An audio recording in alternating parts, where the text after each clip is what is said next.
3. Assalamualaikum warahmatullahi wabarakatuh. Selamat pagi, siang, sore, dan malam. Berikutnya kami di sini kami hendak mempresentasikan sebuah tugas besar proyek yang kami beri judul dengan simulasi kontrol kerusakan soya menggunakan Arduino dan motor DC coder berbasis PID. Sebelum lebih lanjut, izinkan kami memperkenalkan diri. Dimulai dari saya, perkenalkan nama saya Muhammad Novel Aluga dengan NIM 4322117. Dan perkenalkan nama saya Emra Titunanata dengan NIM 4322241. Perkenalkan, nama saya Adi Bung Suryawan dengan NIM 432244101. Perkenalkan, nama saya David Arya Saputra dengan NIM 432244106. Yang pertama adalah latar belakang masalah. Itu adalah optimalisasi penyerapan energi. Panel surya elektrostatis memiliki keterbatasan dalam menyerap energi matahari secara maksimal. Dikarenakan sudut dalam sinar matahari yang terus berubah secara dinamis dari pagi hingga sore hari. Keterbatasan kendali konvensional.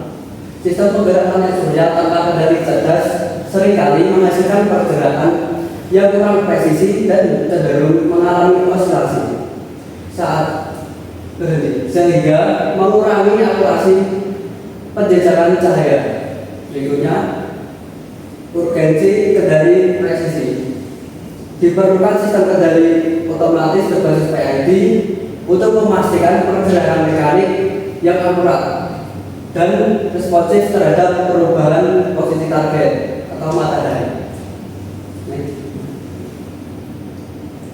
Berikutnya kita di slide solusi. Penerapan kontrol PID mengimplementasikan algoritma proporsional dan derivatif untuk meminimalkan error posisi dan overshoot pada pergerakan motor. Selanjutnya sistem closed loop menggunakan sensor tarik encoder sebagai modeling untuk memastikan posisi aktual panel surya sesuai dengan target sudut matahari. Yang ketiga, otomasi berbasis microcontroller menggunakan Arduino Uno sebagai unit pemrosesan pusat untuk menghitung koreksi posisi secara real time. Lalu ini adalah implementasi kendali PID. Jadi untuk mengatasi ketidakstabilan kendali yang telah dipaparkan pada latar belakang, kami mengajukan solusi beberapa penerapan kendali PID. Jadi video simulasi berikut memvisualisasikan perbedaan respon sistem di mana sisi kiri ini tidak menggunakan PID, tanpa kendali yang mengalami osilasi berlebih, sedangkan sisi kanan menunjukkan dengan menggunakan sistem PID berbasis PID yang mampu mencapai set point secara presisi dan stabil. Lalu kita akan membahas tentang desain sistem, hardware dan RAB, lalu software dan bahasa pemrograman. Oke, kita masuk ke rancangan desain sistem. Kita bahas dulu blok diagram sistem yang dimulai dari input, set point, controller Arduino, aktuator motor driver, feedbacknya encoder. Kita lihat juga kan di sini mobile phone memberi input data, lalu dia akan masuk ke PID controller, masuk ke Arduino dan akan memberikan respon ke motor driver dan ke DC motor, dan sedangkan encoder itu memberikan feedback atau umpan balik. Prinsip kerjanya, Arduino menghitung selisih error antara set point dan posisi encoder, lalu mengirim sinyal BWM yang sesuai motor agar bergerak secara presisi. Lalu ini adalah rancangan hardware. Realisasi perangkat keras mengacu pada skema interkoneksi berikut. Mikrokontroler Arduino difungsikan sebagai unit pemroses pusat yang terintegrasi dengan modul komunikasi Bluetooth yang biasa disebut HC05 untuk input dan kabelnya, serta sirkuit hybrid untuk menampilkan arah dan kecepatan motor DC. Pembacaan posisi dilakukan melalui jalur umpan balik dari encoder yang terhubung ke pin interpret microcontroller. Nah, di sini kita akan menggunakan PCB. Teman-teman mungkin kalau mau tahu seperti mana sih PCB-nya, cetakannya seperti apa. Jadi kita cetak PCB desainnya tuh seperti berikut ya. Ini tampilan atas dan ini tampilan bawahnya, jadi seperti ini. Terus next, ini RAB dari hasil miniatur ini. Teman-teman bisa lihat RAB-nya seperti ini. Dengan total 503.100 rupiah. Terus next, kita bahas rancangan software pemrograman. Dasar penyusunan perangkat lunak pada microcontroller itu pada diagram blok sistem kendali tertutup atau closed loop. Berikut ini sinyal kesalahan error yang merupakan selisih antara set value sudut target dan proses value posisi aktual. Diolah melalui 3 parameter konstanta, proporsional, integral, dan derivatif guna menghasilkan sinyal keluaran BWM yang adaptif terhadap berbagai beban. Di sini kita bisa lihat PID calculation parameternya. Dia akan masuk dan akan mengkoordinasi error tersebut hingga menjadi output yang lebih baik. Dan dia seperti itu sistemnya. Terus next. Nah, kita lanjut ke implementasi algoritma dari. Nah, di sini kan kita pakai PCB yang dimana tidak harusnya itu kita pakai codingan. Nah, ini dari program ini adalah siklus kendali yang terus-menerus memberikan set point atau target sudut dengan proses value atau posisi aktual. Lalu mengkonversinya menjadi sinyal BWM melalui perhitungan proporsional, integral, dan derivatif. Pertama, relaksasi yang menggunakan LED, feedback sektornya menggunakan eksternal interrupt, pin 2 dan 3. Metode kendalinya kita pakai PID dengan KB10, KB01, KB03. Dengan dibelinya mencegah operasi saat steady state, informnya untuk minimal posisi terakhir saat daya mati, dan constraint BWM-nya membatasi yang motor.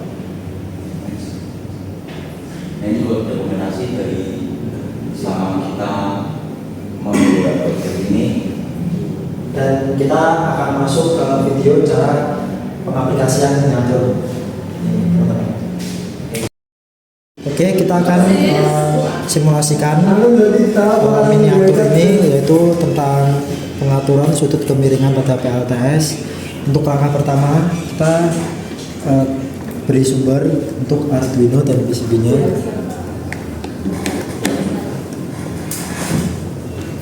Lalu setelah dicolokkan sumbernya, dia akan Bluetooth modulnya akan menyala, tanda kalau rangkaian sudah diberi sumber. Lalu kita langsung masuk ke aplikasinya, serial monitor, kita masuk ke device, kita masuk ke HC05, lalu kita sambungkan. Setelah itu kita ada tanda connected. Setelah itu kita atur dulu set point-nya ke titik 0. Setelah kita posisikan ke titik 0, kita beri tanda untuk input kode Z0, tanda kalau semisal titik ini adalah titik 0, kita kirim. Lalu kita coba testimoni, kita beri angka A0. Jika dia tidak gerak, berarti dia sudah di titik set point awalnya. Oke, lalu kita coba beri aba-aba ke 45 derajat, 45. Kita coba kirim. Dia akan gerak 45 derajat menghadap ke matahari.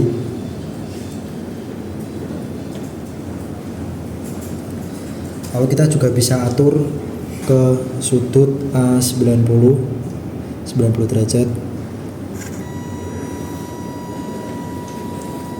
Lalu jika matahari di sore hari, kita juga bisa atur sudutnya di 315 derajat.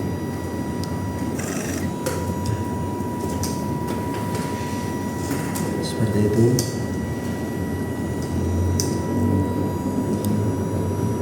Dengan menggunakan PID, PLTS akan bergerak secara halus. Coba kita ulang lagi mana cara geraknya, apakah sudah halus.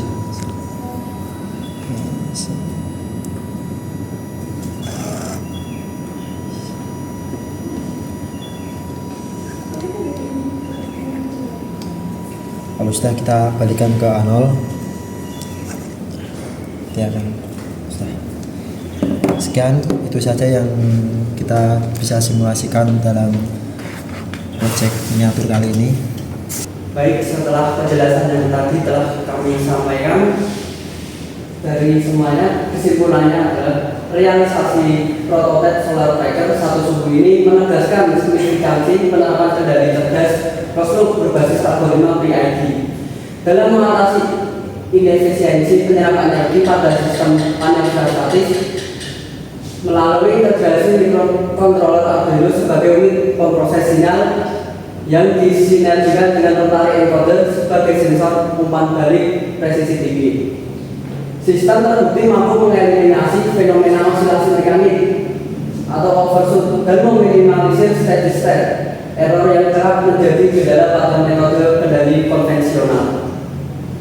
Keberhasilan penalaan parameter standar KP, KI, dan KD menghasilkan karakteristik respon transient yang responsif namun stabil, memastikan panel surya dapat mempertahankan posisi tegak lurus terhadap sumber cahaya dengan akurasi tinggi, sehingga memvalidasi kelayakan desain ini sebagai solusi teknis yang efektif untuk optimalisasi kinerja pembangkit listrik tenaga surya. Dan hasilnya telah kita peroleh, yaitu prototipe berhasil mempertahankan posisi panel surya sesuai sudut input dengan tingkat presisi tinggi. Algoritma PID efektif menghilangkan osilasi berlebih saat motor berhenti. Next. Saran yang bisa kita tampung kita kembangkan di suatu saat ketika kita mengembangkan proyek ini, yaitu proyek ini telah membuktikan bahwa penerapan dari PID pada sistem solar tracker mampu meningkatkan prediksi pergerakan panel surya dan mengurangi osilasi yang sering terjadi pada metode konvensional. Dengan dukungan Arduino sebagai pusat kendali dan rotary encoder sebagai sensor umpan balik, prototipe berhasil menjaga sudut panas sesuai target sehingga ada matahari dapat diserap lebih optimal. Ke depan, sistem ini masih dapat dikembangkan lebih lanjut, misalnya dengan menambahkan dari suhu, sensor cahaya tambahan, serta optimalisasi otomatis parameter PID untuk menghasilkan